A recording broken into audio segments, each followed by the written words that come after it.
in 0 hour. I think so. It is a record during the lunch time. अब Shri Akhilesh Yadav ji Shri budget सामान्य चर्चा पे केंद्रीय बजट पर श्री अखिलेश यादव जी। धन्यवाद सभापति महोदय। मैं आपका विशेष धन्यवाद देता हूं कि आपने मुझे बजट पर बोलने का अवसर दिया है। मैं अपने सभी साथी जो विपक्ष के बोले हैं उनसे अपनी बात को जोड़ते हुए मैं भी इस बजट के विरोध में खड़ा हुआ हूं। अध्यक्ष महोदय, ये बजट टारगेटेड बजट है, ये बजट फोकस्ड है। ये टारगेटेड फोकस्ड उन लोगों के लिए है जो बहुत संपन्न हैं, बड़े लोग हैं, उद्योगपति हैं, उनके लिए ये बजट बना हुआ है। और जो बात कही जा रही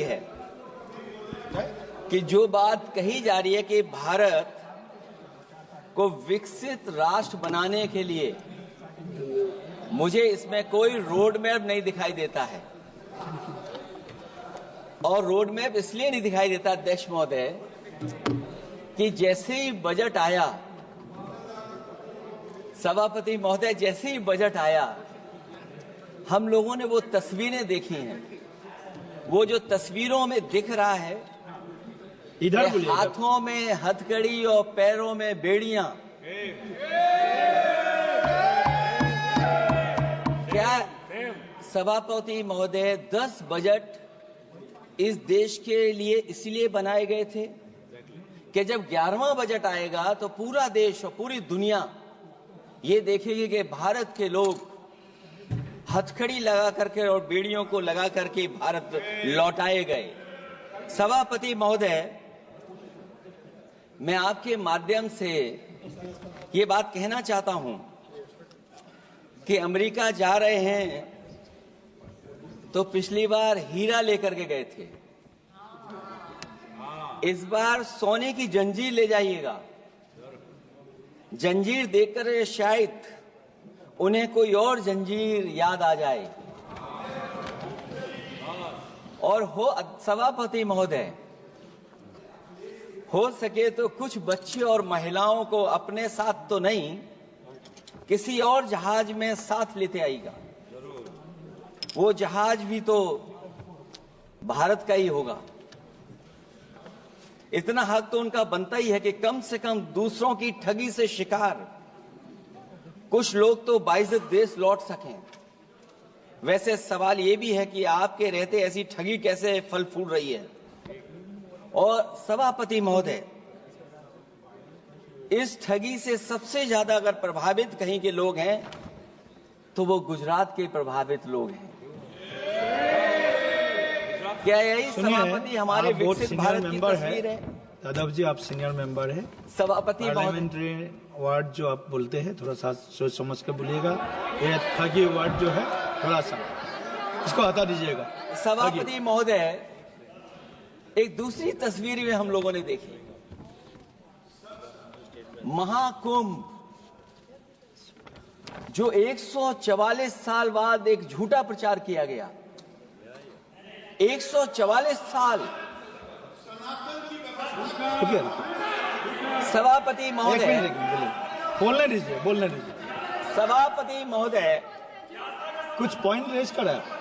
सभापति महोदय, ये एक मिनट रुकिए, एक मिनट, जस्ट मिनट, एस्ट्रोनॉम, एक minute please, honourable member please, Yadav ji एक मिनट प्लीज, आप बैठिए। सभापति महोदय, यादव जी आप बैठिए, एक मिनट, आप बोलिए। संविधान का आर्टिकल 25, 26, 27 और 28 ये कहता है कि आप किसी भी रिलीजन के खिलाफ किसी प्रकार की बातें नहीं कर सकते। ये लोग एंटी हिंदू है, ठीक है, ये लोग एंटी हिंदू है, ठीक है, पूरे कांग्रेस के। I got the point, please. देख लेंगे इसको। I will see, please be seated. आप लोग बैठिए, हम देख लेंगे। सभापति महोदय, हम देख लेंगे, आप बैठिए प्लीज। आप बोलिए, हम देख लेंगे। गौरव जी बोला है ना, प्लीज आप लोग बैठिए, बोलने दीजिए, नेता को बोलने दीजिए, माननीय नेताजी को बोलने दीजिए। वो महाकुंभ की तस्वीर क्या हो रहा है? ये भड़काना चाहते हैं। सभापति महोदय, एक मिनट, कोई आप भी ऐसा स्नान वर्ड करके नहीं आए हो। जो कोई भी आस्था के विरुद्ध में बोला है, आपको कोई उसको हटा अधिकार दीजिएगा। नहीं बनता है, आप स्नान करके नहीं आए हो। आपने स्नान नहीं किया कुंभ में। बोल दिया मैंने, सभापति बोल दिया महोदय, मैंने, बोल दिया प्लीज। आप वो हटा दिया जाएगा, नहीं, हटा दिया नहीं। जाएगा उसे। सभापति महोदय, इन्होंने कुंभ में स्नान नहीं किया। आप इधर देखिए, शहर पर देखिए, उधर मत देखिए, शहर को संबोधन कीजिए। अगर फोटो आई होती तो मैं जैकेट वाली भी फोटो देख लेता। आपका कोई गलत फोटो दिखा है, सभापति महोदय, ऐसा लग रहा है। विकसित भारत की जो दूसरी तस्वीर देखी, जी, वो तस्वीर न केवल हम लोगों को दुख पहुंचाती है, बल्कि तमाम वो सनातन को स्वीकार करने वाले लोग, उनको दुख पहुंचाया होगा।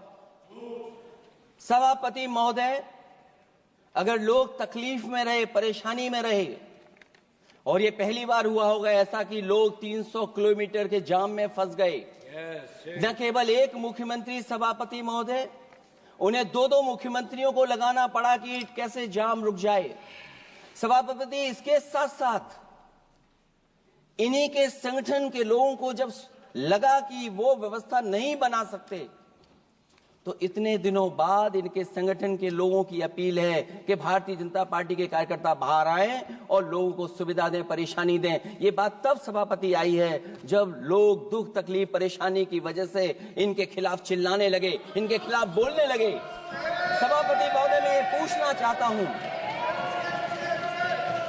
जिस स्नान के लिए प्रधानमंत्री गए हो, देश के राष्ट्रपति गए हो, उपराष्ट्रपति गए हो, मंत्री गए हो, क्या यही विकसित भारत की तस्वीर होगी जिसमें आप ट्रैफिक मैनेज नहीं कर पा रहे हैं? आप हर शहर में ये कहा गया कि कोई शहर से निकले नहीं, सब के सब वहीं पर रुक जाएं, आगे नहीं जा सकते, दर्शन नहीं कर सकते।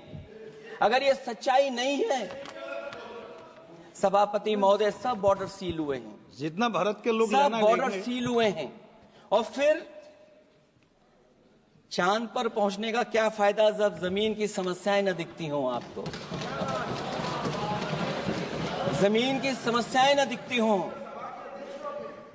और सभापति महोदय, मैं सरकार से जानना चाहता हूं, वो ड्रोन कहां हैं? वो जो डिजिटल इंडिया की बात कही गई थी, वो कहां है? जो लोग अभी तक इस बात की डिजिट नहीं दे पा रहे हैं कि कितने लोगों की जान गई है, कितने लोग वहां पर खो गए हैं। सभापति महोदय, इधर विज्ञापन और कार्टूनों की बड़ी चर्चा हो रही थी। मुझे याद है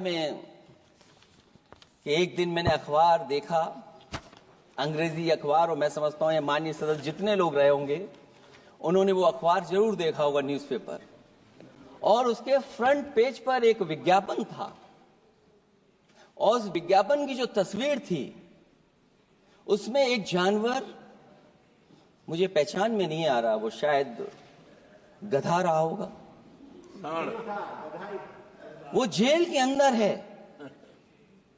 मेरा मन नहीं माना, मैंने उसी दिन सरकार को जगाने के लिए लिखा, और मैं आज सभापति महोदय सरकार के माध्यम से जानना चाहता हूं कि डिजिटल इंडिया करते करते साइबर क्राइम, साइबर लूट और डिजिटल अरेस्ट कितना बढ़ गया है। और जो विज्ञापन दिया था, इस जानकारी के बाद वो विज्ञापन दोबारा अखबार में नहीं आया। वो विज्ञापन की तस्वीर मैं नहीं दिखा सकता हूं, मैं समझता हूं माननीय मंत्री जी उस विज्ञापन को जानते होंगे और देखा होगा उन्होंने। जो विज्ञापन दिया, जनता का भारतीय रिजर्व बैंक से यह सवाल है कि वो अपने ऐसे विज्ञापनों में किसको चित्रित कर रहे हैं और क्यों, और वो कहां से आया है? क्या यह कोई प्रतीकात्मक चित्रण है? यदि हां, तो वो जानवर किसका प्रतीक है? क्या उस सिस्टम का जिसके कंधे पर स्वच्छ और सुरक्षित बैंकिंग की नैतिक जिम्मेदारी है, या उस मंत्रालय का जिसको सुरक्षित बैंकिंग का दायित्व निभाना चाहिए? अगर ये चित्रण जनता को दिखाना चाह रहा है कि ये बहुत ही अनैतिक भी है, जनता इसके लिए मानहानि का दावा भी कर सकती है। अगर आरबीआई यही दिखाना चाह रहा है, तो आप अपने खाता धारकों के प्रति बैंक का ऐसा नकारात्मक रवैया न केवल आपत्तिजनक है बल्कि घोर निंदनीय भी है। आरबीआई ऐसे विज्ञापनों से नहीं बल्कि अपने सिस्टम को चुस्त दुरुस्त करके वह जनता में बैंकिंग साक्षरता और बैंकिंग सजगता जागरूकता अभियान चलाकर जनता को सचेत और सावधान करें। उसी के बाद मैं समझता हूं जब भी हम लोग मोबाइल खोलते हैं कोई ना कोई आवाज सुनाई देती है उसके अंदर। क्या सभापति महोदय डिजिटल अरेस्ट के माध्यम से लाखों लाख रुपया नहीं लूटा जा रहा है? आखिरकार उसके लिए जिम्मेदार कौन है? कौन जिम्मेदार है उसके लिए? जो बजट दिया है, जो बजट में बातें निकल करके आ रही हैं, बजट में पीडीए के उत्थान के लिए कुछ भी नहीं है सभापति महोदय। और जो लोग अपनी जीडीपी की न जाने कितनी कहानियां बताते थे, आज वो जीडीपी रेट क्यों कम होता चला जा रहा है? क्यों जीडीपी 6.4% के आसपास पहुंच गई है? न केवल जीडीपी बल्कि आज अगर हम 87 रुपए लेकर के ही $1 ले सकते हैं। कभी डॉलर को नीचे गिरने की कहानी कहीं किसी से जोड़ दी गई थी।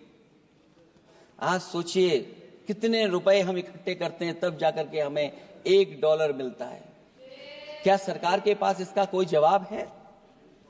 इस ग्रोथ रेट के कम होने का कारण जो सभापति महोदय मुझे समझ में आता है वो इन्वेस्टमेंट की कमी और कंजप्शन की कमी है। ये देश की आर्थिक विकास की स्थिति पर प्रश्न चिन्ह लगाता है। और यही नहीं, सभापति महोदय जो भेदभाव बढ़ता चला जा रहा है, जो खाई पैदा होती जा रही है, इन्हीं के आंकड़े बताते हैं कि खाई कितनी है। मुट्ठी भर लोगों के पास पूरे देश की संपदा पहुंच गई। जो ज्यादा लोग हैं वो गरीब हैं। उनके जीवन यापन के लिए 80 करोड़ लोगों को आपको राशन बांटना पड़ रहा है। क्या यही विकसित भारत की तस्वीर है? और फिर दुनिया में हम पर कैपिटा इनकम में कहां खड़े हैं? अगर हम केवल सरकार से सभापति महोदय आपके माध्यम से जानना चाहें कि जिन परिवारों को आप राशन दे रहे हैं उन परिवारों की पर कैपिटा इनकम क्या है? और अगर विकसित भारत की तस्वीर लेकर के ये सरकार चलना चाहती है तो कम से कम सरकार की सभापति महोदय जिम्मेदारी बनती है कि जो 80 करोड़ लोग राशन पा रहे हैं उनके आपकी पर कैपिटा इनकम क्या है? एक बहुत प्रिय काम सरकार का है, इतना प्रिय है कि उसका नाम बदल करके इज्जत घर कर दिया गया। मुझे याद है कि एक छत्तीसगढ़ में बुजुर्ग मां जिसने बकरी बेच करके अपना शौचालय बनाया था, और बकरी बेचने के बाद शौचालय जब बनाया तो देश के प्रधानमंत्री जी ने उनका सम्मान किया। आखिरकार सवाल यह है कि बकरी उसे क्यों बेचनी पड़ गई? इसका मतलब यह है कि आपकी जो बनाई हुई स्कीम है वो जमीन पर नहीं पहुंच रही है, उसके लिए पर्याप्त पैसा नहीं पहुंच पा रहा है। आखिरकार पैसा क्यों नहीं पहुंचा, ये तो सरकार की जिम्मेदारी है। और फिर सभापति महोदय जो शौचालय बनाए हैं उनमें पानी किसी में नहीं पहुंचता, क्या यही विकसित भारत की तस्वीर बनेगी? वैसे तो सभापति महोदय हम लोग डबल इंजन बहुत सुनते थे, और अब इस बजट में 2 इंजन और बढ़ गए हैं। सभापति महोदय ये 4 इंजन वाला है बजट। 4 इंजन। लगता तो ऐसा है कि ये एक के बाद एक इंजन खराब हो गया होगा, इसीलिए इन्हें 4 इंजन लगाने पड़े हैं। ये जनता को धोखा दे रहे हैं 4 इंजन की बात कर करके। क्योंकि जब उत्तर प्रदेश को देखते हैं तो वहां पर जो डबल इंजन की सरकार चल रही है वो डबल ब्लंडर कर रही है। उनके डबल ब्लंडर देखने को मिलने हमें। और अगर ये 4 इंजन की सरकार है जो सबसे पहला इंजन है सभापति महोदय, वो हमारे किसान और कृषि का है। 10 साल गुजरने के बाद भी और इतने बजट आने के बाद भी आज तक किसानों की आय दोगुनी नहीं हुई। यह हमारे तमाम माननीय सदस्य समय समय पर अपने क्षेत्र की जो समस्या है फसल को लेकर के सवाल खड़ा करते हैं। कई किसान नेता आंदोलन कर रहे हैं, अभी भी आंदोलन चल रहा है। सभापति महोदय, इस सरकार के पास जो विकसित भारत का सपना दिखा रही है, अभी तक किसान की आय दोगुनी कैसे हो उसका कोई रोड मैप नहीं है इनके पास। अगर कोई रोड मैप रहा हो तो बता दें हमें। और फिर एमएसपी की कानूनी गारंटी, सभापति महोदय, हजारों किसानों की जान चली गई कि एमएसपी को कानूनी गारंटी मिले, लेकिन आज भी वो गारंटी नहीं मिल पा रही है। क्या यही हमारा विकसित भारत होगा जिसमें किसान को एमएसपी नहीं मिलेगी, उसकी कोई गारंटी नहीं है? जो किसान की आय दोगुनी का सपना ले रहे थे, उन्होंने स्वामीनाथन जी को भारत रत्न तो दे दिया, लेकिन उनके कही हुई बातों को अभी तक नहीं पहुंचा पा रहे हैं। जो फसलें दलहन तिलहन बढ़ावा देने के लिए जो मिशन की घोषणा की गई थी, वो क्या मिशन अभी पूरा हुआ है? क्योंकि अभी तक हम लोग तिलहन इंपोर्ट कर रहे हैं। दलहन तिलहन के बारे में पहले बजट से कहा जा रहा है, अध्यक्ष महोदय, आज भी हम लोगों को इंपोर्ट करना पड़ रहा है। और उसका परिणाम यह है कि हम अपने किसानों को जो लाभ देना चाहते हैं वो नहीं लाभ दे पा रहे हैं। प्रधानमंत्री धन धान कृषि योजना 100 पिछड़े जिलों के लिए घोषित हुई है, लेकिन इसके लिए कोई बजट नहीं दिया गया है। फल और सब्जी का उत्पादन को बढ़ावा देने के लिए भविष्य में योजना बनाई जाएगी। यही 4 इंजन की बजट है कि फल और सब्जी के लिए बाद में बजट बनाया जाएगा, बाद में बजट घोषित होगी, पॉलिसी क्या होगी वो बाद में तय होगा। कृषि क्षेत्र में रिसर्च और डेवलपमेंट के लिए अधिक धन की आवश्यकता है, शायद इस बजट में अध्यक्ष महोदय वो नहीं दिखाई दे रहा है। कृषि क्षेत्र में कार्यबल करीब 46% है, लेकिन जीडीपी में इसका योगदान केवल 18% है। किसानों की खराब आर्थिक स्थिति को दर्शाता है कि अभी हमारा किसान गरीब है। फसल बीमा योजना, मुझे याद है फसल बीमा योजना को लेकर के न जाने कितना प्रचार किया गया, लेकिन सच्चाई तो यह है कि जब क्लेम करने की बात आती है तो जो आंकड़े बताते हैं वो अभी भी 3% से ऊपर नहीं पहुंच पाए हैं। किसान के कर्ज के कारण किसान आत्महत्या कर रहा है। क्या विकसित भारत की यही तस्वीर होगी कि लाखों लाख किसान हमारा आत्महत्या कर ले? अब तो सुना है कि वो आंकड़े भी आना बंद हो गए हैं। हमें किसान के ऊपर कर्ज और कर्ज के ऊपर कर्ज नहीं बनाना है। जिस तरीके से आप बड़े बड़े उद्योगपतियों का ध्यान रखते हैं कि उनका समय समय पर कर्ज माफ करते हैं, मुझे पूरा भरोसा है कि हमारे देश के किसानों का भी कर्ज माफ होना चाहिए, उनको कर्ज से मुक्ति दिलाना चाहिए। अगर क्लाइमेट चेंज की बात होगी तो सबसे पहले असर अगर किसी पे पड़ेगा तो सबसे पहले प्रभावित अगर कोई होगा तो हमारा किसान प्रभावित होगा। उसके लिए क्या आपके पास रोड मैप है? हमारे माननीय सदस्यों ने बहुतों ने कहा है जीएसटी को लेकर के न जाने क्या क्या सरकार बनाती है और जीएसटी से लगातार व्यापारियों को उलझा रही है। जब तक जीएसटी के बारे में व्यापारी समझ पाता है तब तक जीएसटी को बदल देते हैं, तरीका बदल देते हैं। अभी भी किसानों के जितने भी इक्विपमेंट हैं उनमें 18-12% जीएसटी लिया जा रहा है। कम से कम अगर विकसित भारत का सपना ये सरकार देख रही है तो सभी के सभी एग्रीकल्चर इक्विपमेंट जो हमारा किसान इस्तेमाल करता है उसमें 0 जीएसटी होनी चाहिए। मैन्युफैक्चरिंग सेक्टर को बढ़ावा देने के लिए और कई योजनाएं सरकार लाई है। भंडारण की सुविधा किसको मिल रही है? सभापति महोदय, भंडारण को लेकर के भी सरकार का कोई रोड मैप जरूर होना चाहिए। ये कैसी अर्थव्यवस्था है अध्यक्ष महोदय, जहां पर अर्थव्यवस्था को तो हम तीसरे नंबर पे पहुंचा रहे हैं, लेकिन नौकरी और रोजगार उसके पास नहीं है। ग्रोथ है, ग्रोथ बताना चाहते हैं, लेकिन रोजगार और नौकरी नहीं है। जो इनके मैन्युफैक्चरिंग के तमाम मिशन थे, नेशनल मैन्युफैक्चरिंग मिशन, जब तक इन्वेस्टमेंट का वातावरण नहीं सुधरेगा तब तक इन्वेस्टमेंट नहीं हो सकता, हमारा नेशनल मैन्युफैक्चरिंग मिशन आगे नहीं बढ़ सकता। दूसरा इंजन इन्होंने बताया एमएसएमई, और एमएसएमई को लेकर के बहुत चिंता व्यक्त की। बजट भाषण में एमएसएमई सेक्टर को विकास का द्वितीय इंजन बताया गया, जो सही है, परंतु एमएसएमई के विकास के लिए बजट में कोई विशेष व्यवस्था नहीं की गई है। भारत में एमएसएमई के क्षेत्र में 11 करोड़ लोगों को रोजगार प्रदान 11 करोड़ लोगों को रोजगार प्रदान करता है, और इसमें सबसे ज्यादा रोजगार मिलता है जो कि हमारी माइक्रो यूनिट्स हैं,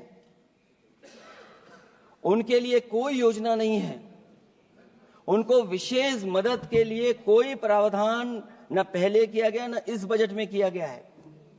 मैं केवल यूपी के बारे में कहना चाहता हूं कि यूपी में लगभग 96 लाख एमएसएमईज हैं, लेकिन केवल 14 लाख पंजीकृत हैं। पूरे देश में 6 करोड़ हैं, एमएसएमई के विपरीत केवल 1 करोड़ पंजीकृत हैं। अध्यक्ष महोदय, अगर 96 लाख एमएसएमईज हैं केवल यूपी में, 6 करोड़ पूरे देश में हैं, और पंजीकृत केवल 14 लाख और 1 करोड़ हैं, तो इसका मतलब यह है कि ज्यादातर एमएसएमई सेक्टर को सरकारी योजनाओं का कोई लाभ नहीं पहुंच पा रहा है। मुझे उम्मीद है कि एमएसएमई को लाभ पहुंचाने के लिए सरकार जागरूक होगी और अपनी डबल इंजन सरकारें जहां जहां चल रही हैं उनको जगाने का भी काम करेंगे। अध्यक्ष महोदय, एक समय ऐसा भी था जब लोग बजट के आने पर खुश होते थे, क्योंकि बजट नई उम्मीद जगाता था, देश और जनता को आगे की ओर ले जाता था। लेकिन भाजपा सरकार के बजट में न देश के विकास के लिए कुछ होता है, न जनता की तरक्की के लिए। बजट मायूसी लेकर नहीं आना चाहिए। बजट देश का आर्थिक मानचित्र होता है, वो दर्शाता है कि किस तरह पूरे देश का संतुलित, मतलब हर राज्य का बराबर विकास हो, और जो भी राज्य या क्षेत्र भौगोलिक, शैक्षिक, सामाजिक, राजनीतिक कारणों से पिछड़ गया है, उसके लिए कैसे प्रावधान किए जाएं जो वो भी मुख्य धारा से जुड़ सके। वर्तमान में बैलेंस डेवलपमेंट की नीति पिछड़ती जा रही है। मैंने कई मौकों पर कहा है और आज फिर दोहरा रहा हूं कि अध्यक्ष महोदय, सच्चा विकास वही होता है जो भेदभाव मिटाता है। अच्छा बजट किसी देश को हर दिशा में विकास का रास्ता तैयार करता है। इन्हीं अर्थों में बजट लोकतांत्रिक होता है, जो समाज के हर वर्ग के लिए लाभकारी होता है। ये सबसे आखिरी व्यक्ति को ताकत देकर के उसे आर्थिक मुख्यधारा से जोड़ता है, ये बजट होता है। और मैं तो कहूंगा अध्यक्ष महोदय, मिट जाए अमीरी गरीबी के बीच की वो सब खाई जिसमें भेदभाव और गैर बराबरी की जड़ें जमाई। बजट के अंदर उसके लिए हमेशा एक दिल धड़कना चाहिए, जो आज भी भूख के सूचकांक के आंकड़े बनाकर देश के दिखावटी विकास के सच का भंडाफोड़ कर रही है। भूख मिटे, महंगाई घटे, यही बजट का सबसे बड़ा नारा होना चाहिए। निर्बल को सबल बनाना, निराशा को आशा में बदलना ही बजट का मानवीय पहलू होना चाहिए। बजट का सबसे बड़ा सिद्धांत कमजोर के प्रति हमदर्दी होना चाहिए। बजट बनाने की सोच किसी या कुछ लोगों को लाभ पहुंचाने की नहीं होनी चाहिए, बल्कि इंसानियत के नजरिए की उसी बुनियाद होनी चाहिए। यदि बजट के आने से निर्बल सबल बनता है तो समझो बजट अपने उद्देश्यों से सफल हुआ है, नहीं तो उसे असफल ही माना जाना चाहिए। अध्यक्ष महोदय, रोटी की भूख किसानों को विश्वास में लेकर ही मिटाई जा सकती है, और मैंने पहले भी कहा, फिर दोहराता हूं उन बातों को। किसान को फसल का सही दाम दिलवाना और उसे बीज, खाद, पानी का इंतजाम करना, आवारा पशुओं से उनकी फसलों को बचाना। और ये आवारा पशुओं को अध्यक्ष महोदय मैं इसलिए कहना चाहता हूं उत्तर प्रदेश के चुनाव में देश के प्रधानमंत्री जी आए थे, उन्होंने कहा था कि मैंने एक रोड मैप बनाया है और 2 हफ्ते मुझे लगेंगे, सरकार बनवा दीजिए, एक भी जानवर सड़क पर नहीं दिखाई देगा और किसान की जान नहीं जाएगी और न खेतों की बर्बादी होगी। लेकिन अध्यक्ष महोदय, मैं उत्तर प्रदेश के माननीय सदस्य चाहे इधर के हों उधर के हों, वो जानते होंगे कि इस तकलीफ और परेशानी से अभी भी किसान उभर नहीं पाया है और आज भी खेतों को उसे 4 दीवारी या तारों से जोड़ करके चलना पड़ रहा है। फसलों को बचाना सरकार की प्राथमिकता होनी चाहिए। इस मामले में जुमलेबाजी और झूठे वादे अच्छे नहीं। आंकड़े बताते हैं कि देश में बहुत सारे ऐसे कारोबार हो रहे हैं जो कारोबार बढ़ते चले जा रहे हैं। कई उद्योगपति कई गुना कारोबार से लाभ उठा रहे हैं। कई विदेशी कंपनियां इस धंधे में अरबों कमा रही हैं, लेकिन आलू का किसान इस लाभ से वंचित है। जहां अध्यक्ष महोदय, बिहार के लिए मुनक्का को लेकर के अगर वोट बढ़ाए, मैं उसका स्वागत करता हूं। मखाने को लेकर के एक कदम आगे चला गया, मैं दूसरे स्टेट में पहुंच गया अध्यक्ष महोदय। लेकिन मखाने का जो बोर्ड बनाए, लेकिन हमारे साथियों, मखाने का ध्यान रखना, जिस तरीके से पॉपकॉर्न का मीठे और नमकीन में जीएसटी में हेरफेर हो गया है, कहीं आपके मखाने में भी मीठे का जीएसटी अलग हो, नमकीन का अलग हो, गुड़ वाले का अलग हो मखाने में। हाँ, कहीं वैसा ही ना करेंगे। आज किसान का आंदोलित होना सरकार की विफलता का सबसे बड़ा उदाहरण है। सरकार और किसान के बीच भरोसे के बिना भूख नहीं मिटाई जा सकती है। समय पर बीज खाद को मिलना, कृषि ऋणों को माफ होना, एमएसपी दिलवाना सरकार का दायित्व है, वो इससे बच नहीं सकती। किसानों के हिस्से में काले कानून नहीं, सतरंगी भविष्य आना चाहिए और ये सरकार काले कानून ला करके हमारे किसानों को अपमानित करना चाहती है। वहीं अध्यक्ष महोदय, हमारे मानव संसाधन के लिए स्वास्थ्य एक बड़ी चुनौती है। चिकित्सा स्वास्थ्य में सुधार होना बेहद जरूरी है। आज के समय की सबसे बड़ी जरूरत है कि हर शरीर को पोषक आहार मिल सके, कार्य की दशाएं अच्छी हों, वर्क लाइफ बैलेंस सही हो, जिससे मानसिक रूप से भी लोग स्वस्थ रहें। इसके अलावा पर्यावरण को भी अब स्वास्थ्य के बड़े कारक के रूप में लेना होगा। एनवायरनमेंट को हेल्थ फैक्टर के रूप में देखना होगा। हर तरह के प्रदूषण को रोकना होगा, हरियाली बढ़ानी होगी। साथ ही एक बात और अहम है, और वह है हर तरफ नकारात्मकता, नफरत का प्रचार। इससे इंसान के अंदर निगेटिविटी आती है, आपस का विश्वास और सौहार्द टूटता है। इसके परिणाम स्वरूप इमोशनल सपोर्ट सिस्टम फेल होने लगता है। फेक न्यूज लोगों को मानसिक रूप से धीरे धीरे बीमार बना रही है। इसे हर हाल में रोकना होगा। और अध्यक्ष महोदय, इसमें विपक्ष से ज्यादा सरकार की जिम्मेदारी है, क्योंकि कई मौकों पर हम लोग देखते हैं कि सरकार जितना अपने आप का प्रचार करना चाहती है, उससे ज्यादा दूसरों को कैसे बदनाम किया जाए उसके लिए प्रचार करती है। ये शायद सरकार की जिम्मेदारी बड़ी बनती है। इससे देश के मानव संसाधन में जो जानबूझ करके आपसी अविश्वास बढ़ाया जा रहा है और समाज में सौहार्द को भी जानबूझ करके घटाया जा रहा है, जिससे कुछ लोग अपनी सियासी रोटियां सेक सकें, इसके लिए सख्त कानून लाना चाहिए। अध्यक्ष महोदय, एक तरफ सरकार लोगों को सही इलाज नहीं दे पा रही है, दूसरे जीवन और स्वास्थ्य बीमा पर भी टैक्स लग रहा है। सरकार मुनाफा कमाने के लिए नहीं बनती है, बल्कि जनता के कल्याण के लिए बनती है। ये बात कुछ लोगों को याद रखनी चाहिए। अगर आप अध्यक्ष महोदय, अगर काम है भी तो सही दाम नहीं मिल रहा है। ये बात अगर एक पढ़े लिखे युवा के लिए सही है, तो एक मजदूर के लिए भी दिन भर कमर तोड़ मेहनत तो करता है, लेकिन उतना पैसा मजदूरी में नहीं पाता है कि अपनों का अपना पेट भर सके। आज जबकि देश की अधिकांश आबादी युवा है, ऊर्जा से भरी हुई है, कुछ करना चाहती है, ऐसे में सरकार को सिर्फ ये करना है कि वो देश के कारोबारी वातावरण और व्यावसायिक व्यवस्था का निर्माण करे, लोगों के टैलेंट को पहचाने, उसकी सच में स्किल मैपिंग करे, जिससे युवा को प्रतिभाओं के अनुसार उसको काम रोजगार मिल सके, जिससे युवाओं को देश के निर्माण में अपना योगदान करने का मौका मिले। अध्यक्ष महोदय, जब से ये सरकार बनी है, महंगाई बढ़ती चली जा रही है। महंगाई कहां पहुंच गई है सरकार को बेहतर पता है, आकलन है उनको। इसलिए अध्यक्ष महोदय, महंगाई एक ऐसी समस्या बनकर उभरी है जिसने हर कौर को भारी बना दिया है।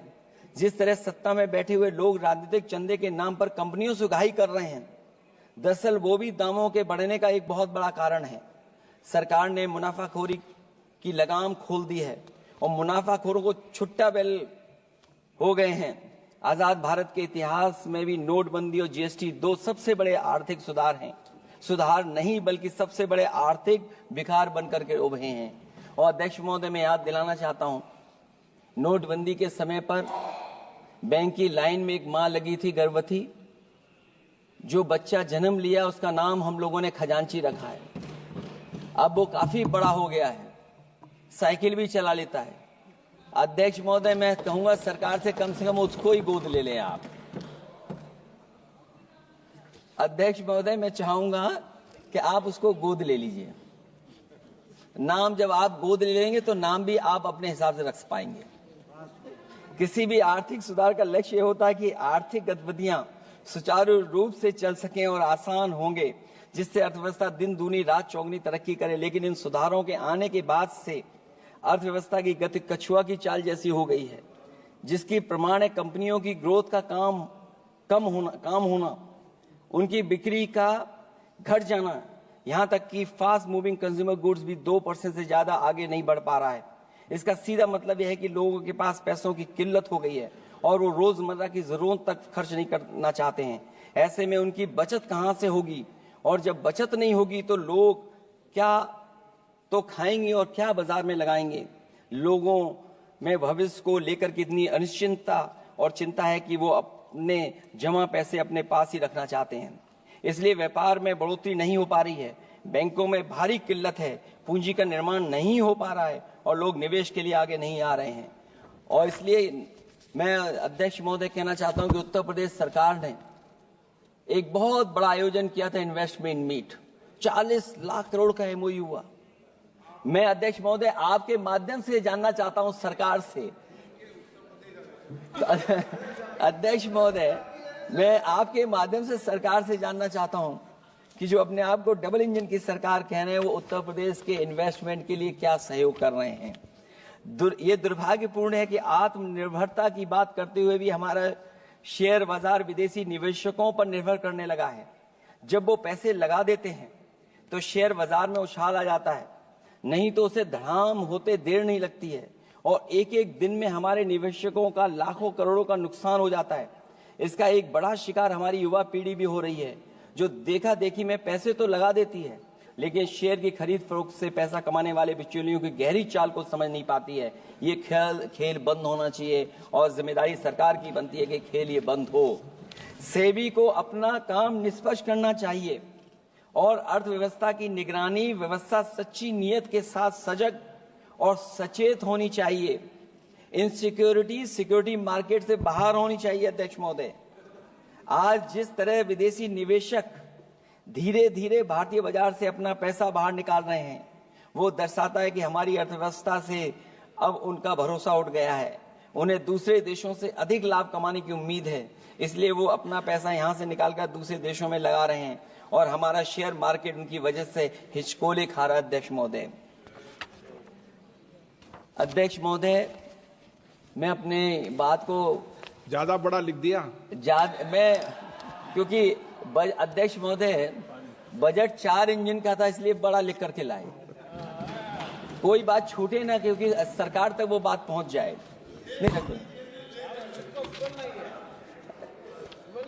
क्योंकि अध्यक्ष महोदय, अगर 11वां बजट तो 4 इंजन लगाने पड़े तो कहां विकसित भारत बन रहा है। जीएसटी को भ्रष्टाचार से मुक्त करना होगा, व्यापारियों के प्रति विश्वास जताना होगा। यदि टैक्स की व्यवस्था और दर सही होगी तो सब आसानी से टैक्स भर देंगे। हाई टैक्स रेट दरअसल भ्रष्टाचार को बढ़ावा देती है, इससे राजस्व की हानि होती है। सच में लोग काम कारोबार करना चाहते हैं, कर की चोरी नहीं करना चाहते हैं। इसलिए टैक्स की रेट को तार्किक बनाना और टैक्स सिस्टम को इजी करने की से ही अर्थव्यवस्था में गति आएगी। निवेश के लिए दुनिया वापस हमारे देश की ओर देखेगी। मैं अध्यक्ष महोदय अर्थव्यवस्था के संबंध में एक गंभीर मुद्दा मैं बताना चाहता हूं। एक बहुत गंभीर मामला है पलायन का। पलायन के मामले में एक बहुत बड़ा विरोधाभास हमारी अर्थव्यवस्था के लिए चुनौती बन रहा है। एक तरफ वो सबसे अमीर वो लोग जो अपनी पूंजी का निवेश करते हैं और दूसरी तरफ सबसे गरीब वो लोग हैं जिनके पास अपने श्रम निवेश करने के अलावा कोई दूसरा रास्ता नहीं है। ऐसे हजारों अरबपति बाहर के देशों में ज्यादा उम्मीद देखते हुए अपनी पूंजी लेकर देश छोड़कर जा रहे हैं। वहीं दूसरी तरफ जो सबसे गरीब लोग हैं वो राज्यों के असंतुलित विकास की वजह से अपने राज्यों से पलायन कर रहे हैं। ऐसे इस महा समस्या का सबसे बड़ा शिकार हमारा उत्तर प्रदेश है, जहां नौकरी और अवसरों की भारी कमी है, जहां विकास टीवी अखबारों होर्डिंग में तो दिखता है लेकिन जमीन पर नहीं। जब पूंजी और श्रम के निवेश के लिए आंतरिक वातावरण बनेगा तभी सच्चा विकास होगा, बजट अपने उद्देश्यों को प्राप्त करेगा, अर्थव्यवस्था लाभ के लोभ से मुक्ति होगी और बजट एक लोकतांत्रिक देश के जन कल्याण की सही दिशा में आगे बढ़ेगा। अध्यक्ष महोदय, बजट विकास में तेजी लाने का इसका मतलब यह है कि पिछले 11 सालों के भाजपा ने विकास के लिए कछुए की चाल चली है। जब उन्होंने समावेशी विकास सुनिश्चित करने के लिए संकल्प लिया तो ये बात खुली की हुआ है। मतलब कुछ लोग वहताशा आगे बढ़ गए हैं और बाकी नीचे की ओर जा रहे हैं। निजी क्षेत्र के निवेश में को नई जान डालने की बात करने का अर्थ ये निकलता है कि भाजपा राज में निजी क्षेत्र बेजान हो गया है। नोटबंदी और जीएसटी के लिए सुधार नहीं विकार साबित हुआ। अध्यक्ष महोदय, परिवारों के मनोभाव में उल्लास भरने की बात करने वो स्वीकार कर रही हैं, लोगों को मुस्कुराना बंद कर दिया है। अच्छे दिन न इनके राज में आए हैं और न आएंगे आने वाले समय में भी। भारत के बढ़ते मध्यम मार्ग को खर्च करने की शक्ति को बढ़ाने की बात तो मतलब है कि मध्यम वर्ग के हाथ खाली हैं। आज आप आयकर की बात कर रहे हैं। हम लोगों ने बहुत पहले इस बात की मांग की थी, इसलिए कि 12 लाख के कम से कम उनको कर से। वित्त मंत्री जी ने कहा कि हम सब मिलकर के अधिक संपन्नता लाने और विश्व में अपना स्थान बनाने और अपने राष्ट्र की अनंत क्षमता को बढ़ाने के लिए अपनी यात्रा कर रहे हैं। तो उनकी असली मतलब ये था कि वो बस चल रहे हैं। ये यात्रा निरर्थक है। अगर 11 साल बाद भी मंजिल का अता पता नहीं है तो ये यात्रा कौन सी है। अध्यक्ष महोदय, जब आपने कहा कि हमारे सामने प्रतिकूल भू राजनीतिक परिस्थितियां हैं तो अध्यक्ष महोदय ये बताए सरकार कि आपने उन्हीं प्रतिकूलों को क्यों होने दिया, प्रतिकूल परिस्थितियों को क्यों बनने दिया, हमारे संबंध पड़ोसियों से क्यों खराब हुए, हमारी सीमाएं क्यों असुरक्षित हुई, हम क्यों अपनी बात अंतर्राष्ट्रीय पटल पर रखने में कामयाब नहीं हुए हैं। जब आपने कहा कि हमारी अर्थव्यवस्था सभी प्रमुख वैश्विक अर्थव्यवस्थाओं के बीच सबसे तेजी से बढ़ने वाली अर्थव्यवस्था है, तो आप ये क्यों भूल गए कि हमारा रुपया उनके शासनकाल में सबसे निचले स्तर पर पहुंच गया है। सबका विकास का आपका नारा सबका विनाश में कैसे बदल गया है, क्योंकि जब रुपया नीचे जाएगा तो विनाश का ही रास्ता खोलेगा। बड़े से लेकर छोटे उद्योग धंधे दुकानदारी सब चौपट क्यों हो गए हैं। मेक इन इंडिया, मुद्रा योजना, स्किल इंडिया, ये सब नाकामी की किताब के चैप्टर कैसे बन गए। वहां सवाल ये कि कैसे व्यापार कारोबार केवल कुछ लोगों के हाथ में ही सिमट गया और बाकी सबका काम धाम क्यों मिट गया। अध्यक्ष महोदय, हम भी मानते हैं कि कोई देश केवल उसकी मिट्टी से नहीं है बल्कि देश उसके लोगों से है, लेकिन आप लोग ये बात सिर्फ कहते हैं, करते नहीं हैं। जनता आपके लिए बस नारे का विषय है। आप कहती हैं कि हमारे लिए विकसित भारत में शामिल हैं गरीबी से मुक्ति, 100% अच्छे स्तर की स्कूली शिक्षा, बेहतरीन सस्ती और सर्वसुलभ स्वास्थ्य सेवाओं तक पहुंच, 100% कुशल कामगार के साथ सार्थक रोजगार, आर्थिक गतिविधियों से 70% महिलाएं और देश को food basket of the world बनाने वाले किसान। अगर ये आपका लक्ष्य है, पर क्या आपके राज्य में अमीरी गरीबी की खाई नहीं बढ़ी। भूख के इंडेक्स में हम कहां जा पहुंचे हैं। स्कूली शिक्षा का बजट कम नहीं हुआ, स्वास्थ्य सेवाएं महंगी नहीं हुई, यहां तक कि अपने स्वास्थ्य बीमा पर भी टैक्स लगा दिया है। आपने योग्य लोगों को बेरोजगारी के अंधेरे में धकेला, और आपके बड़े बड़े नेताओं ने तो यहां तक कह दिया कि कमी नौकरी की नहीं है, योग्यता की है। अपनी युवा पीढ़ी को हताश निराश करने का पाप आप लोगों ने किया है। कुशल कारीगर के नाम पर आपने युवाओं को डिलीवरी पर्सन बनाकर छोड़ दिया है। आपके राज्य में महिलाओं के खिलाफ अपराध के आंकड़े बढ़े हैं। ऐसे असुरक्षित माहौल में आप कैसे आर्थिक गतिविधियों में उनकी भागीदारी की बात कर सकते हैं? आपके मंत्रिमंडल में ही कितनी भागीदारी है, ये आपसे अच्छा और कौन जानता होगा। रही बात फूड बास्केट की, रही बात food basket of the world बनाने की बात, तो पहले आपसे आग्रह की आप अपने लोगों की थाली भर दीजिए। ऐसे हवाई जुमले उछालिए, कम उछालिए। इनमें अध्यक्ष महोदय, मैं अपनी बात को खत्म करता हुआ इतना ही कहना चाहता हूं कि इस बजट में जिन 6 क्षेत्रों में परिवर्तनकारी सुधार की बात कही गई है, उनमें से कराधान अब तक सफल नहीं होगा जब तक उसे सरल, पारदर्शी और ईमानदार नहीं बनाया जाएगा। जब तक विद्युत क्षेत्र को निजी हाथों में सौंपकर मनमानी वसूली से रोका नहीं जाएगा। शहरी विकास के नाम पर जब तक जमीनों कुछ धनवानों के हाथों में कौड़ियों के दाम बेचने का खेल खत्म नहीं किया जाएगा। खनन के नाम पर जब तक जल, जंगल, जमीन पर आदिवासी पारंपरिक अधिकार की हकमारी की हेराफेरी रोकी नहीं जाएगी, और जब तक वित्तीय क्षेत्र और विनियामक सुधार की निष्पक्ष कोशिश नहीं की जाएगी। अंत में मैं अध्यक्ष महोदय इतना ही कहना चाहूंगा कि असली तरक्की है वही जो हर फर्क मिटाती है। असली तरक्की है वही जो हर फर्क मिटाती है, जो हर तरफ खुशहाली के गुलशन खिलाती है। इन्हीं शब्दों के साथ अध्यक्ष महोदय मैं धन्यवाद देना चाहता हूं। मैं इस बजट का विरोध करता हूं। ये रोड मैप कहीं नहीं दिखाता है कि जिससे विकसित भारत बने। बहुत बहुत धन्यवाद अध्यक्ष जी आपका। श्रीमती हेमा मालिनी।